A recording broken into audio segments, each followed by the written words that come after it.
ইরাকের রাজনীতিতে ফের উত্তাপ। কে হবেন দেশটির পরবর্তী প্রধানমন্ত্রী? এই প্রশ্ন ঘিরে গেল বছরের নভেম্বরে অনুষ্ঠিত পার্লামেন্ট নির্বাচনের পর থেকে চলছে তীব্র দর কষাকষি ও রাজনৈতিক সমীকরণ।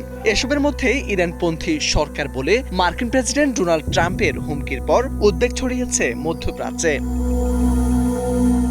সাম্প্রতিক সময় পার্লামেন্টের সংখ্যাগরিষ্ঠ শিয়া রাজনৈতিক জোট কোঅর্ডিনেশন ফ্রেমওয়ার্ক ঘোষণা দিয়েছে ইরানপন্থী নেতা নুরি আল মালিকিকে আবারও প্রধানমন্ত্রী পদের জন্য মনোনীত করা হয়েছে।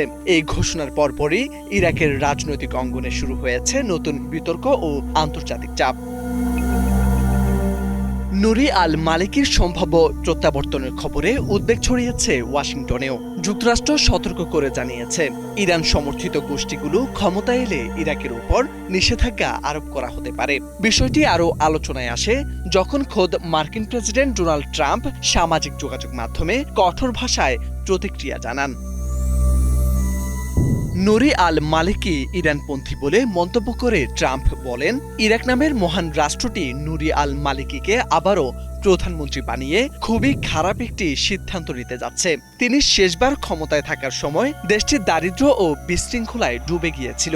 এমন সিদ্ধান্ত হলে যুক্তরাষ্ট্র আর কখনো কোনো ধরনের সহায়তা দিবে না।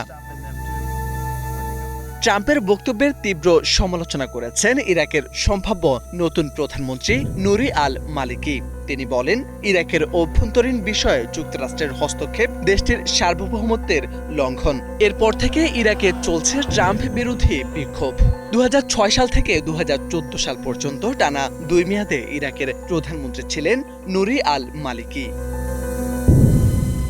আন্তর্জাতিক সংবাদ মাধ্যমগুলোর সূত্রে জানা গেছে, 2003 থেকে যুক্তরাষ্ট্র নেতৃত্বাধীন আগ্রাসনে সাদ্দাম হোসেনের ক্ষমতাচ্যুত হওয়ার পর নুরি আল মালিকি ছিলেন দেশটির প্রথম নির্বাচিত প্রধানমন্ত্রী। তবে তার শাসনামল নানা কারণে বিতর্কিত হয়ে ওঠে। সংখ্যাগরিষ্ঠ শিয়াদের পক্ষে তার সাম্প্রতিক নীতির কারণে সুন্নি জনগোষ্ঠীর একটি অংশ ইসলামিক স্টেটের দিকে ঝুঁকে পড়ে, যাদের বিরুদ্ধে জঙ্গিবাদের অভিযোগও ছিল। নতুন করে নুরি আল মালিকির নাম সামনে আসায় ইরাকের রাজনীতিতে আবারও তৈরি হয়েছে অনিশ্চয়তা। দেশটির ভবিষ্যৎ নেতৃত্ব কোন পথে যাবে সেদিকে এখন তাকিয়ে রয়েছে মধ্যপ্রাচ্য সহ বিশ্ব রাজনীতি।